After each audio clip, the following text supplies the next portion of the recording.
Mientras Lakshmi Thakur estaba acostando a sus hijos en la cama, sus ojos le empezaron a arder. En ese momento ella pensó que tal vez uno de sus vecinos estaba friendo chiles, pero cuando abrió la ventana descubrió que no eran sus vecinos. Una muchedumbre estaba huyendo por la calle de enfrente tapándose la cara. Ese olor venía de una terrible fuga de gas altamente tóxico proveniente de la planta de pesticidas Union Carbide que estaba justo detrás de su casa en Bhopal, India. Lakshmi intentó huir de inmediato con su familia, pero uno de sus hijos empezó a vomitar y el otro cayó en el suelo con diarrea y a las pocas horas su otra hija de 20 años murió. Pero ellos fueron apenas los primeros de entre más de 500,000 personas que fueron víctimas de la tragedia industrial más terrible y más grande de la historia del mundo. Pero ¿cómo fue que ocurrió? ¿Quiénes fueron las corporaciones que estuvieron detrás de esta tragedia que después de más de 30 años siguen causando consecuencias terribles en malformaciones genéticas, muertes, cáncer y defectos de nacimiento? Y lo más lamentable, ¿cómo es que lograron salir impunes los principales responsables que hoy siguen haciendo negocios sin responsabilizarse de esta tragedia? Yo soy Víctor y en este video te lo voy a explicar. La madrugada del 3 de diciembre de 1984, una espesa nube tóxica recorrió la ciudad de Bhopal, la capital de uno de los estados más pobres de la India, Madhya Pradesh. Este gas provocó una estampida de gente que escapó hacia cualquier dirección buscando protegerse, y de pronto se vieron envueltos en medio de una nube de veneno que mataba todo a su paso. Pero primero hizo estragos en la planta de Union Carbide, donde fue liberado el accidente. La fuga cubrió una gran parte de la ciudad, incluyendo vías de tren, caminos, hospitales y la gran mayoría de barrios pobres repletos de casas, en donde vivía el grueso de habitantes de Bhopal. La contaminación llegó hasta el río Bhopal, que era la mayor fuente de agua potable de toda la región, y aunque según las autoridades locales murieron poco más de 6,000 personas los primeros días, los habitantes supervivientes y grupos activistas estiman que hasta hoy la fuga cobró más de 22,000 vidas y otros 150,000 sobreviven, pero con discapacidades, muchos de ellos afectados indirectamente, es decir, nacidos incluso después del accidente. Centenares de habitantes de Bhopal recordaron este viernes a los miles de muertos a causa de la catástrofe industrial en la central Union Carbide de la ciudad india en 1984. Dejó al menos 3.700 muertos, pero mucha gente aún vive a día de hoy con los efectos del desastre. 500,000 de personas sufrieron las consecuencias del gas tóxico, y la población de Bhopal en ese entonces era de unas 850,000 personas, casi el 60% de la población total. ¿Pero qué pasó exactamente? La multinacional estadounidense Union Carbide, una de las grandes agroquímicas de ese momento, tenía una planta a duras penas operativas en la ciudad de Bhopal. Y digo a duras penas porque para el momento del accidente la planta contaba con 120 toneladas de isocianato de metilo, también conocida como MIC, repartidas en 3 grandes cisternas, pero solo usaban menos de la mitad para producir un potente pesticida llamado Sebin, que llegó a ser uno de los más vendidos en Estados Unidos en una época en donde los campos y los cultivos necesitaban un producto milagroso para protegerse masivamente y así potenciar las cosechas para endurecer la economía estadounidense. El éxito de Union Carbide lo veremos más adelante. Aquí lo importante es que el isocianato de metilo es una potente sustancia que resulta como producto de combinar otras sustancias igual de tóxicas como la monometilamina y el gas de fosgeno. El problema con el MIC es que es sumamente nocivo al contacto humano tanto por la piel como por inhalación, al punto que causa mutaciones y problemas irreversibles en el sistema nervioso. También es muy inflamable y reacciona muy violentamente cuando entra en contacto con el agua. Y esto fue lo que justamente causó el accidente. Cuando se conocieron las primeras investigaciones y entrevistas a los empleados de la planta de Bhopal, quedó claro que la fuga no fue un incidente aislado, sino la acumulación de muchos errores que tenían años cometiéndose en la India por esta empresa estadounidense. La fuga inició cuando un operario que no contaba con el entrenamiento requerido recibió la orden de un supervisor, también novato, de hacerle mantenimiento a unas tuberías que no estaban bien ensambladas, lo que de por sí estaba prohibido por el reglamento interno de la planta. Se supone que el MIC era almacenado en tanques de acero inoxidable y bajo condiciones nitrosas especiales. Uno de estos tanques, el 610, contenía más de 40 toneladas de MIC de muy baja calidad, al que se le habían añadido además gas fosgeno, liberando una gran cantidad de calor, y cuando el agua entró accidentalmente, el fosgeno se descompuso y se convirtió en un peligroso ácido, haciendo que el MIC reaccionara violentamente y se fugara por toda la fábrica a gran velocidad. 42 toneladas de veneno puro que no fueron tomados en serio al principio, porque los sistemas de seguridad no funcionaban hacía meses y el personal, aunque lo detectó, pensó que se podría resolver de una manera interna, como siempre lo hacían con las averías más comunes. Pero se salió de control. No tenían la experiencia ni la preparación para contener una fuga de tal tamaño, porque para colmo habían decidido cerrar los sistemas de refrigeración de las unidades, violando nuevamente las leyes internas y ocasionando que el metilisocianato reaccionara con cualquier sustancia. El infierno que vivieron los habitantes de Bhopal se recuerda incluso hasta hoy. Este mismo reloj de la estación de ferrocarril de Bhopal marcaba una hora similar a esta cuando sonó la primera alarma en la planta de Union Carbide. Unas tuberías mal cerradas dejaron escapar agua.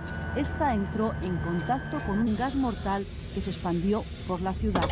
Esa noche hacía un peculiar viento y el ambiente estaba pesado, por lo que el gas lamentablemente viajó más rápido de lo que usualmente lo hubiera hecho. Las fotografías de la mañana siguiente son desoladoras. Cientos de cadáveres en las calles con las caras desfiguradas, en charcos hechos con sus propios vómitos y sangres. Niños, hombres y mujeres con sus hijos en brazos que habían perdido la carrera contra la muerte. Muchas personas perdieron la capacidad de respirar y murieron de puro dolor pulmonar. Otros desfallecieron ahogados con sus propios fluidos. Otros con ataques de vómito hasta que morían de deshidratación, y a más de uno se le rompieron los órganos internos por el desbalance. Es una escena que se sigue recordando hoy con cada manifestación en la India, como prueba de que los pesticidas, los agroquímicos y las demás sustancias sumamente peligrosas no pueden tratarse a la ligera.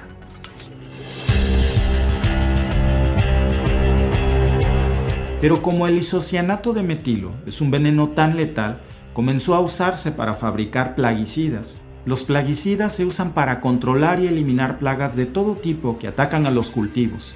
Son productos agroquímicos, es decir, agrícolas, pero con compuestos químicos hechos en un laboratorio, que sí cumplen lo que prometen, pero a costa de la salud y de los daños al medio ambiente terribles. ¿Recuerdas que el Sebin es el nombre comercial del carbaril? Pues el carbaril tiene un efecto que inhibe ciertas enzimas que son cruciales para el sistema nervioso y para la sangre, y resulta ser tan tóxico con las plagas como lo es con las especies benignas. Por eso es muy regulado e incluso ilegal en varios países como Reino Unido, Austria, Dinamarca, Suecia, Alemania. No por nada la Agencia de Protección Ambiental de Estados Unidos lo tiene listado como un potencial cancerígeno en seres humanos. Y no por nada esta empresa estadounidense tuvo que fabricar este veneno en la India y no en su propio país. Lo más preocupante es que hasta ahora no conocemos por completo los efectos negativos porque, como la mayoría de los químicos que se usan en la industria, son tan complejos estudiarlos en escenarios con humanos que es peligroso y nada ético. De hecho, hace poco se descubrió un nuevo mecanismo de toxicidad del carbaril en larvas de peces cebras, una especie que al parecer tiene un sistema nervioso muy parecido al nuestro. El Instituto de Diagnóstico Ambiental y Estudios del Agua, junto con otras organizaciones, descubrieron que incluso en dosis 35,000 veces por debajo de los niveles seguros, el carbaril bloquea los receptores de la adrenalina y serotonina y altera la actividad cardíaca y afecta a nuestro sistema neuronal. Por esto y más, los fabricantes suelen recomendar una evaluación inmediata en un radio de 3,000 kilómetros si se libera cualquier cantidad pequeña de este químico, así sea minúscula. Pero por supuesto que esto nunca pasó en Bhopal. De hecho, la empresa estadounidense Union Carbide nunca reveló la composición del gas y por eso no se pudo realizar un protocolo adecuado de curación, cosa que sí pasó por ejemplo en Chernobyl. Hasta hoy, la ciudad sigue estando perfectamente habitada en medio de restos de contaminación y nuevos desperdicios que se han acumulado por años. Hasta hoy, la masacre de Bhopal sigue siendo el peor desastre industrial del mundo, en el que se liberaron al aire 40 toneladas de gas tóxico de isocianato de metilo que mataron a más de 3.000 personas instantáneamente y condenaron a cientos de miles a un futuro de dolor prolongado, como cáncer, abortos espontáneos, enfermedades pulmonares y cardíacas, y alargaron las muertes de todos los que estaban a su alrededor sin que los responsables sean juzgados por este crimen y ni siquiera han compensado económicamente a las víctimas de una forma real. La razón de esa impunidad fue todo un misterio al principio, hasta que se descubrió quién estaba detrás de esa impunidad. En un reciente estudio publicado por el diario The Guardian, la periodista Anna Ellis Peterson expuso, según sus propias investigaciones, que el papel del gobierno estadounidense ha jugado, según sus palabras, y continúa jugando en la obstrucción de la justicia para las víctimas de Bhopal con el fin de proteger a los gigantes corporativos estadounidenses de Union Carbide y ahora su nuevo propietario Dow Chemicals. Pero antes de decirte qué es lo que se escondía detrás de esto, quisiera pedirte un gran favor. Si te gustan nuestras investigaciones, ayúdame suscribiéndote a nuestro canal de Facebook y de YouTube y comparte este video. Es la mejor manera en la que nos apoyas a que más personas se enteren de esto.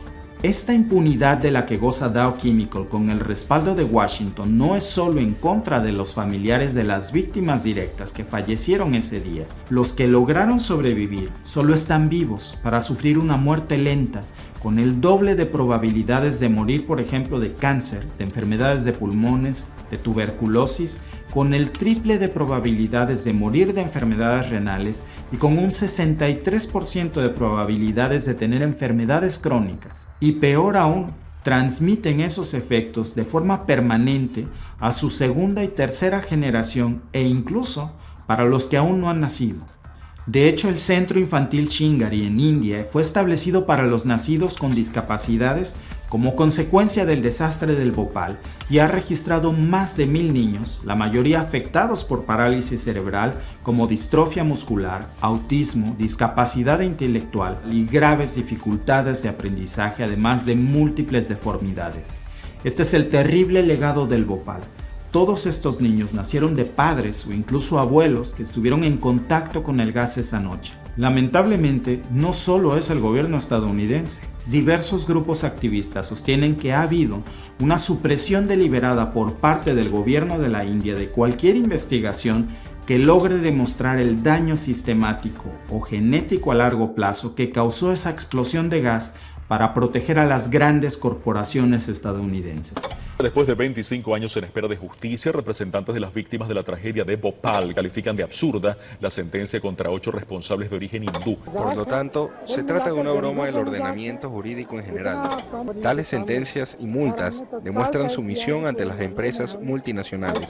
En 1989, esta empresa forzó incluso a las víctimas, por medio de la ignorancia, a firmar un acuerdo compensatorio por solamente 25,000 rupias por persona, que equivalen a menos de $300, y solo para unas cuantas víctimas, mientras que la empresa Union Carbide ni siquiera compareció ante los tribunales de la India debido a que Washington ha presionado al gobierno de la India por décadas para proteger a Union Carbide y más recientemente a su nuevo propietario Dow Chemicals. Esta presión del gobierno de Estados Unidos a India continúa hasta el día de hoy, e incluso el Departamento de Justicia se ha negado a aprobar la citación de Dow Chemicals para comparecer ante el Tribunal de Bhopal por cargos penales de albergar a un fugitivo de su empresa subsidiaria Union Carbide, mientras que diversos grupos activistas ven esto como una violación directa de Washington al Tratado de Asistencia Legal Mutua que tiene Estados Unidos e India y que le ha asegurado una impunidad total a Dow Chemical a costa del sufrimiento de miles de víctimas en lo que ha sido el desastre industrial más grande de la historia del mundo. Pero ahora que tú ya conoces cómo ocurrió esto, dime una cosa.